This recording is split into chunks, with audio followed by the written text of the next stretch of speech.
This is hockey now, and let's get our first guest on the line right now, and he is here, and had a little chat with Mr. Al Arbour. Man, I tell you what, 8 Stanley Cups, 4 as a player, 4 as a coach. Wow, how'd you do it? I was very lucky. I wasn't good. I wasn't a good hockey player, but I was a good luck charm. Good luck charm, man. You know what? They always said I'd rather be lucky and good any day, right, Coach? You better believe it. Well, tell us a little bit about what you can remember of that 61 team. Well, we sure don't have the publicity like they do today. It's unbelievable. I mean, the fans were always great in Chicago. There's no question about that. But the atmosphere now, the rink is different. It's a bigger rink, and you get lost in this building right now. I mean, I'm glad for the fans. I mean, it's been a long, long time. They're waiting in Chicago, and they've been rooting for them. And they had some bad years, and they had some good years. And I feel good for some of the players that live around there, like Stan and Bobby Hull and all that. And you great bet. Players. Yeah, this town's just on fire. Actually, we're streaming. We stream live on TalkZone.com for those that are listening. Why we're talking to player and coach Al Arbour, former Blackhawk. If you want to call in and talk to this legend, I mean, this guy is a legend. Oh, I wouldn't say that. 888-463-6748. 888-463-6748. Al. I tell you what, this town is just going bonkers. I mean, to have this team do what it's doing, it sure has taken our minds off our White Sox and our Chicago Cubs, because they just blow right now. Well, I'm telling you, they're a great team. They're young. They got everything going for them, and they got the fans behind them, and they play great at home. I'll tell you that. They're not so good on the road, but who is? Yeah, that's the way it goes. That's right. Go ahead, David Spada here. That 61 team, what made them so good? We had a good young team. It was just like the blend was basically the same.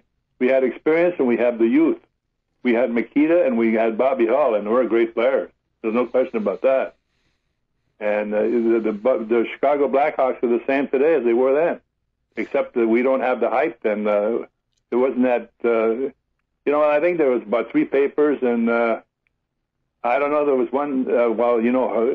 We didn't do the road games on the TV then. Mm-hmm. Well, Wirtz didn't televise anything. No, he didn't televise anything. You had to pay for it. Yeah. We'll see what happened now. I mean, you hate to say that, but we had to wait for the old man to croak for the team to get good. I don't want to say anything. I know. But Rocky took over, and he's done a fantastic job. And of course, he put John McDonough in front of the marketing. Man, I tell you, it's been great. And Scotty Bowman is there too, and his son is a manager. That's right. Now it says here that you are one of 10 players to actually win a Stanley Cup on 3 different teams. My question is that why all the jumping around? You went, you were with a lot of different teams and so forth, and you won cups. That's unbelievable. Well, like I said, it was a good luck charm. That's the reason why. I don't think I was that great a hockey player. I was very average and below average, in fact. But I think that I was very lucky in the times that I played. Yeah. Would you consider yourself more of a utility type player? I mean, I played 9 years of pro football, and I was, heck, I had to block for Walter Payton. You think I ever got the football? Oh, never.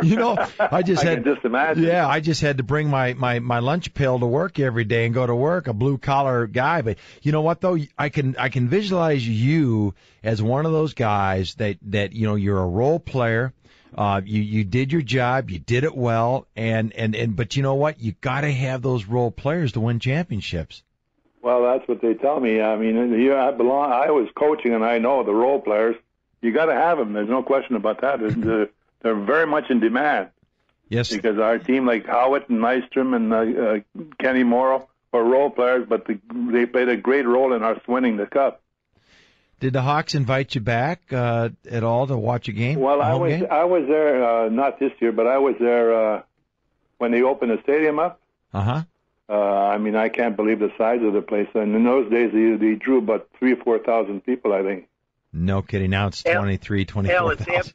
it's absolutely incredible. Makita and Hall are getting all the press. They're not mentioning Glenn Hall at all. We had Glenn on last week. He wasn't even invited to any of the games so far. I think it's an absolute travesty. Well, there's no question about that. I mean, he was a great goaltender. He's probably the best in the whole gang. Him and Terry Sawchuk are great goaltenders. I played with both of them, and I played with Glenn in Edmonton. I played with Detroit. I played with him in Chicago. I played with him in St. Louis. He was an outstanding goaltender. I can't believe that. He's the one guy that he's like Hull and Makita. Yeah, we had him on last week, and what an enjoyable man. He was out there mowing his lawn, out there in his lawnmower.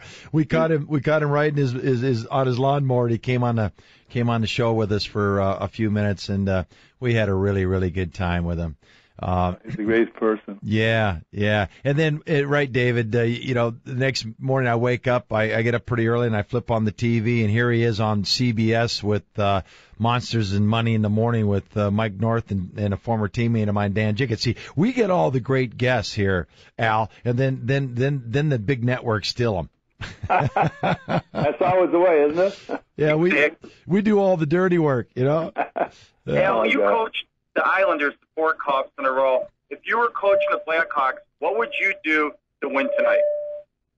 I wouldn't do anything different than what they're doing now. They're playing very well, and I think that they just got to keep it up. What can I can't tell them, in our era it's a little different. Now the players are much better. It's faster. They changed the rules and everything else. So, how can I tell anybody what to do now? I can't do that. You're the second winningest coach in NHL history. You won 4 Stanley Cups. You can tell them what to do. Well, no, I can't. Maybe Scotty can, but I can't. Yeah. Hey, David, get off your speaker. Okay. Yeah. You're screwing me all up here in studio. Hey, okay. you know those. Hey, Al, you know those knucklehead attorneys. Oh yeah. Yeah. So we're trying to figure out. My ears are going crazy here. There's big squealing in studio here. Hey, Coach. Yeah. Of the 8 Stanley Cups that you were part of, how many of those were Game 7? Do you remember? I think there was in Toronto was Game 7. Okay. Chicago was Game 7. I think there was 2 of them anyway were Game 7. Yeah. What I'm getting at is, in all likelihood, if we don't win tonight, okay, it wouldn't be such a bad idea to come back to the Madhouse on Madison and play Game 7. Wouldn't that be damned exciting? Oh, it would be. At home? I'm hoping for that. I'm hoping for that because, there's nothing in the summer. I live in Florida here, and there's nothing in the summer. It's hotter than hell, and I want to see the games. I hope Chicago wins, but I want to see the last game. Yeah, you know what? I hope it goes 7 games. Yeah, when I was in Dallas over the weekend. I caught a little bit of the Game 3 and 4, and you know what? When they lost on Friday night, I said that's okay. I get to see another game. That's right. That's it. Then when they lost again, I go, I get to see another 2 games. You better believe it. Oh wow, that is this city is going to absolutely go crazy. I hope it's tonight. David was so kind enough to bring me in studio this beautiful Blackhawk sweater that I'm wearing, and it's by far, in my opinion, one of the greatest uniforms because of the brilliant colors. That Indian I think head. It's very nice. There's no question. I think the sweaters in all the 6 teams are the best of all. Yeah, even though I'm sweating my butt off in studio with this thing on, but I'm having fun, man. Oh, that's a great thing. Yeah, I'm having a great day today. I woke up with that, with that attitude. It's going to be a great day, man. They always say that fortunes gravitate to those minds that are prepared to attract them, and the only way to attract those fortunes, Al, is you've got to keep that positive mental attitude, and that's exactly what those Hawks are going to do tonight. That's right. Coach, who are you rooting for tonight? Well, I'm rooting. I want for Philadelphia to win tonight, and I want Chicago to win overall. I want to see the last game, Game 7, because there's nothing here all summer. Well, you're gonna have quite a drought. Hey, it says here one of the few professional athletes to wear eyeglasses when competing. Yes. What kind of goggles did you have on, or did you? Well, I had the goggles on, and I had first of all, when I started off in Detroit, I had Jack Adams as manager. I got contacts lenses, and in the third period, they were just starting that, all the big ones, and I couldn't see the ice in the third period. I couldn't see anything in the third period, so I said, "The hell with this." I gassed him, and I used to tell Jack Ham, "Look at my eye. You don't even tell I can got my contacts on." He didn't know. Wow. I didn't have them on. Yeah, with the sweat and with the ice, I mean, that'd be fogging up, right? Well, it was, but I had some wax, and it took me a long time to get going. And when I started to wear them, we were playing Montreal. I forget who I was playing for.